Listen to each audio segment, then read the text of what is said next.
How's it going, guys? Winter Kills here, coming at you with another feature match, this time not from locals. Like I'm sure a lot of you guys have had locals postponed due to recent events.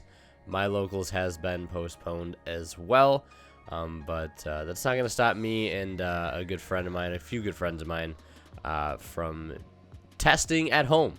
Like I'm sure a lot of you guys are probably doing right now, as well as it's probably best to do so. Testing post dual overload and also testing Master Rule 5, since that's really all that is on the horizon right now for Yu-Gi-Oh! In terms of events, I guess. Things to look forward to in the coming months. But yeah, so this is a post dual overload, post Master Rule 5 duel. We have Block Dragon B on the left, piloted by me, and my friend Adam piloting Lunalight on the right. So them receiving new cards from dual overload like Y-Strix and the Simorg Bird of Sovereignty. Block Dragon B really not getting too much, if anything at all, from this set, but really able to sort of play with the Master Rule 5 stuff and, you know, mix up where you're able to zone things. You know, so you won't see too much of a difference as far as overall, you know, extra deck options are concerned with BA, but you will see some different zone placing, except for right here where I put the Dante where the Cherubini points to. It's just out of force of habit at this point. It really doesn't make too big of a difference here. But yeah, so standard opening for Block BA. We're going to start with the Jackalope now, as he rolls a 5 3 times in a row, and then hits the Dotscaper out of the hand. So I guess it's kind of worth it. So I'm opting not to use the Dotscaper here. So I'll get more value out of if I save it to banish later off of something. So I'll get 2 monsters instead of just 1. He hits the Fossil Dyna out of the hand, but it's not too big of a deal because, you know, later we'll be able to make a Leviair to get that back. And the Leviair won't have to take up Link zones for other Link monsters like Avermax or Curious or Appaloosa or Lingaribo, whatever it may be. So that's fine. And also helps you sort of facilitate your board a little bit better when the Fossil Dyna is in the graveyard, because you know for a fact you have to make Leviair. So resolving our first Saryuji here, and I think this might be one of the first times that Rescue Ferret gets resolved on camera. Rescue Ferret is a card that I've been teching into this deck for a little while now. Is an idea that Ryan Fletcher gave me. Very, very cool card to play in the main deck. Basically, you just summon out 2 zones Saryuji points to, and then summon up 3 monsters in this case, because you have 3 zones to work with. You know, to summon out monsters whose total levels equal 6 when combined together. So Glow Up Bulb, O-Lion, and Sea Archiver here. Now, this isn't the primary go-to. If I hadn't milled the Dotscaper yet, I would have summoned out Glow Up Bulb, Dotscaper, and Giant Rex. But this is sort of, you know, the next best alternative if you happen to mill the Dotscaper. But either way, linking into Cerberus, getting that token back from the O-Lion, and going into Cerberus so I can go into the Curious. And at this point, I don't have Block Dragon yet. Or no, I do have Block Dragon. I guess I also have Glow Bulb as well. Yeah, I just summoned it off the Rescue Ferret. I'm thinking of a different game. My apologies. So using the Curious to get Gizmek to the graveyard, in case I want to have the opportunity to make that easy Dingirsu, because that will sort of free up, you know, resources from having to make Avermax, because that will take a little bit more effort to get into. Now summoning out Block Dragon. I believe for the first time here in this entire turn. Banishing, of course, the Fossil Dyna amongst those 3 cards to make sure that it is banished. Now summoning out Sea Archiver on that summon. Now from here, I'm trying to figure out a way where I can get Lingaribo on this end board. But as I mentioned earlier, with the Fossil Dyna hitting the graveyard early, the game plan sort of has to shift into a certain direction where you need to keep level 3s on your field to be able to make the Leviair, or else you're going to be missing a key part of your board, because the Fossil Dyna really is the final nail in the coffin and something that you have to you have to have that be a part of your final board if anything else. And if you're able to put protection with it alongside of it, you know, it's even better. So I forget to add back Graph before I resolve the Block Dragon. Luckily, it doesn't matter. And then we're going to resolve the Saryuji here to pick up 4 new cards. I pick up that Rescue Ferret again, so that's an easy card to put back, along with the Graph as well. And I believe I also put back an extra copy of Gigantes, since I do not need it currently. Now, you see here, I have Psychic Wielder in my hand, which is great. You'll see me overlay for a rank 3. So here's the Master Rule 5 coming into play. Putting that Leviair way over on the far side. Now, I guess here I could have overlaid with the Wielder and the Gallus for the Leviair, and then left Sea Archiver for Lingaribo. So I don't know why I didn't do that. I didn't see that play, I guess. But the board space is getting pretty low, as you can see already. Going for Nat Beast, I have to put Nat Beast over there. But it's fine because I'll take that extra 300 attack boost. And then we're going to summon Block Dragon again here. Linking the Gallus and the Block Dragon for Nightmare Phoenix. And then linking Nightmare Phoenix and Curious into Avermax, of course, as you might have expected. So here I'm thinking, like, is there any way I could get access to, per se, like the extra protection from the trap negation card, as we all know to be Lingaribo, but I don't think I could currently, just because like how like swamped my board is currently. I mean, if you look at it this way, if you put out Block Dragon, you know, you have one spot left, and then if you put the Fossil down there, you have no spots left for the Lingaribo. So it would have had to involve me linking off the Saryuja, and at some point, and this is a testing match, so you can see the other hand for my other friend that was there helping me run through plays, and we're all bouncing ideas back and forth off of each other of how the play could be made better, because that's essentially what testing is all about. It's not really about winning games. It's about, you know, finding out new information about your deck that you didn't know before, solving problems that your deck has had, you know, trying to figure out how to fix problems, how to make your deck the best it can be, and you're trying to learn things essentially at the end of the day. Of course, winning games and testing does not mean anything. We're trying to win games in tournaments, of course. Testing is not the time for winning games. But yeah, so as you can see, the last piece of the puzzle, Block Dragon and then Leviair for Fossil Dyna, and he's just going to put the cards back to the top of his deck, because knowing there's nothing they can do there, and we're going to go into game 2.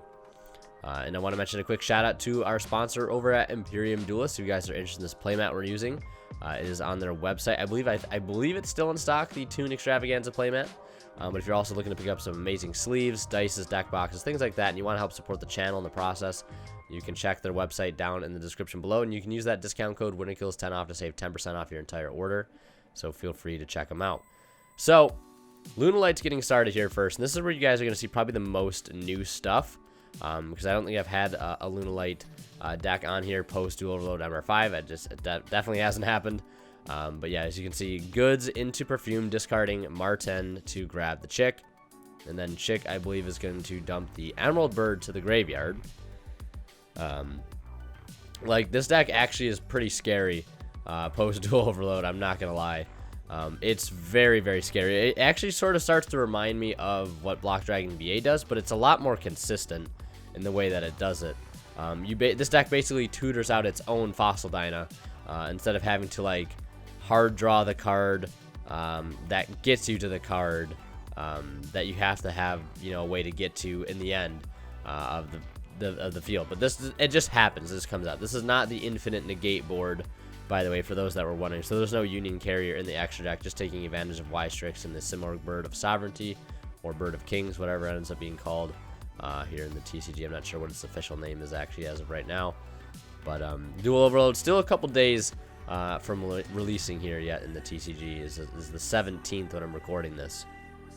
But you guys can expect, as he goes into Y-Strix here, to see more testing matches like this. Obviously, since I won't be going to locals for probably a little while. I don't think anybody will, but you guys can expect to see some testing matches. A little bit of a different style of match where, you know, both players are helping each other sort of make more optimal plays, learning things about their decks and things like that. So I hope you guys still enjoy it just the same. As you can see, he goes into the second copy of Forstrix, and then adding Borer the Spear, and then adding that rank up spell, which is a proxy for the Soul Shave Force. It's not actually the rank up magic launch. It is a proxy for Soul Shave Force. I want to mention that because someone's gonna be like, why did you set rank up magic launch off of whatever? Well, it's not actually, it's just a proxy. I actually forgot to print out a proxy for that card before we started, but it is no big deal. So that's going to allow him to basically just go and do an infinity for free which I believe he actually does want to put in defense position. Of course, avoiding Lightning Storm is a big thing you want to do with this deck.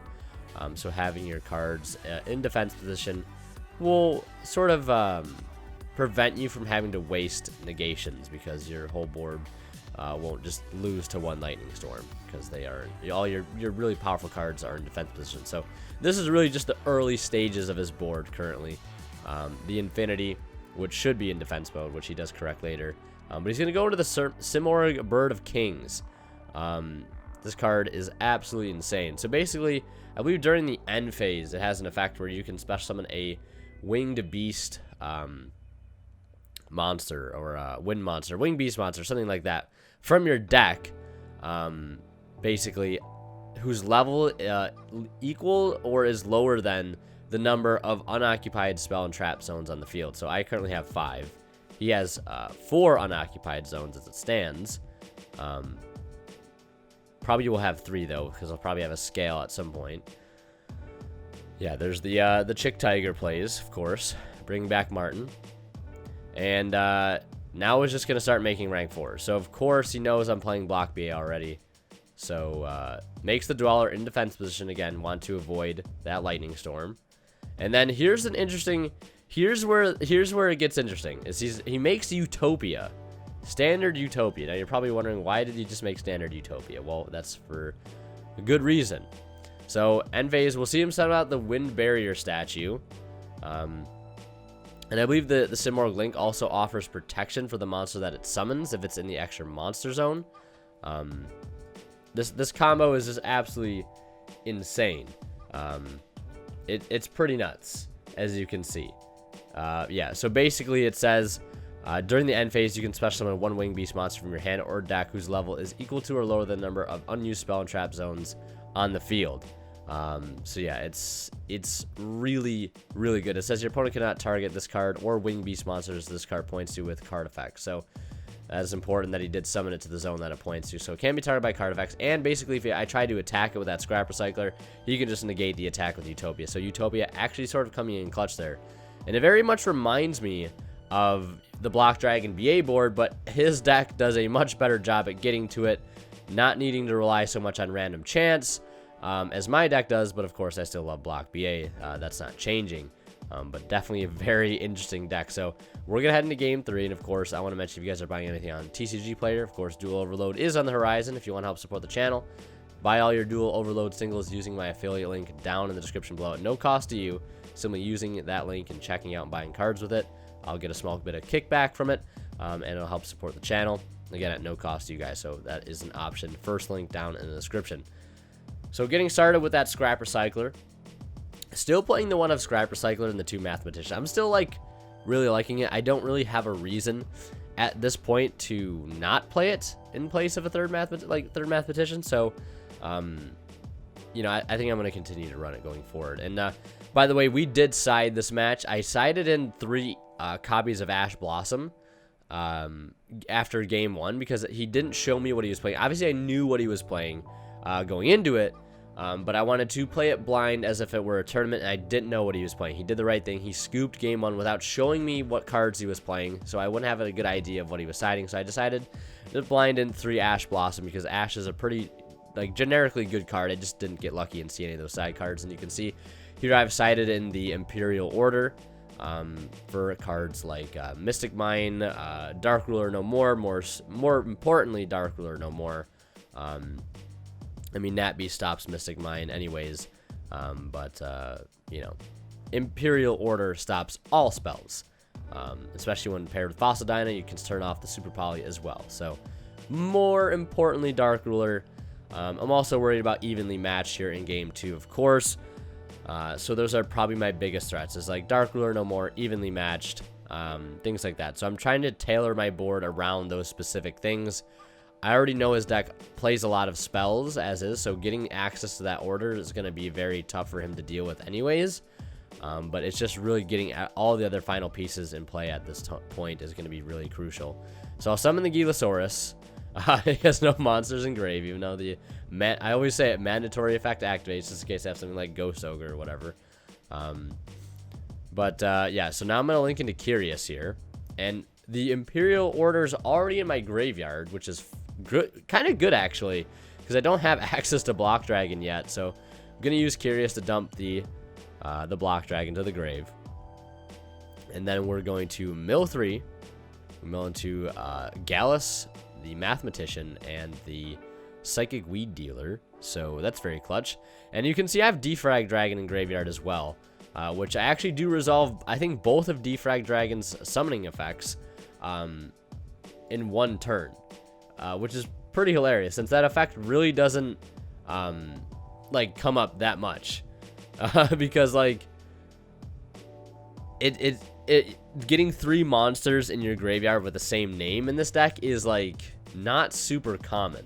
But I believe I end up getting 3 Galluses in the graveyard, which of course would be food for Block Dragon, but I don't need the Block Dragon for that particular play. I need another level 3, and Defrag Dragon sort of fits the bill.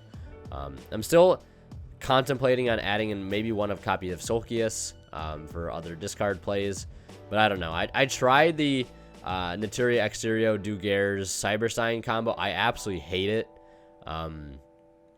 It just seems so bad. Making a rank 4 in this deck means you're not searching Fossil Dyna usually, or you've gotten lucky and you've seen a Giant Rex in your graveyard with Gigantes. It just seems so bad. I really don't like it at all. And it means you have to burn your 1 special summon off that first Saryuja off of Cyberstein, or you have to make a rank 4. I just think it's not good. I did test it for a little bit. I don't like it currently, and I don't think I will play it going forward at all. But resolving our Saryuja here, and you can see I have that Dotscaper on the board, which I'm trying to hold on to again so I can make this Lingeribo. Here in this whole video, I do realize is the battle of the combo decks. I know some people don't like to watch back and forth combos. I do apologize for that if there are people that don't particularly enjoy those things, but this is sort of how this match played out. More so to showcase how the decks operate in Master Rule 5 and how, in case the one deck operates with the new support.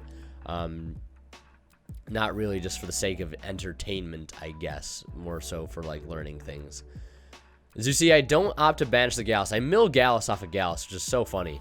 So that's getting me that 2 copies of the Gallus in the graveyard. And you can see my friend reminds me, you should probably hold on to those double Gallus since you have the 3rd on the field. That way you can use the Defrag Dragon in graveyard later on. So again, purposes of testing, helping each player to make the best plays as possible. And now I'm going to go into a Link 4 because I still have yet to retrieve that Imperial Order in the graveyard. And I want to go ahead and do that now, making sure my Griffin is co-linked, so I can get the draw and make sure it's also linked in general so it can just activate in the first place. So now that that Dotscaper is gone. I don't have a Cyberse, level 4 lower Cyberse on the field. So you're probably wondering, Winter, how are you going to get that level 4 Cyberse back onto the board? Well, that's a good question. There's a couple ways we can go about doing that. So I'm looking at not the Dotscaper, but the Defrag Dragon in the graveyard. I've also got another Gilosaurus in hand, which is great because level 3 monsters in this deck are just so key. Not only, of course, do they help you get off the ground with your first plays, which Cherubini Dante, of course, that's pivotal. That's paramount. You need that to set up pretty much anything that would happen after that. Saryuja's boards like this. Now you can see me summon the Defrag Dragon. I do apologize for the glare. It is the home recording setup. Not perfect, but it will do.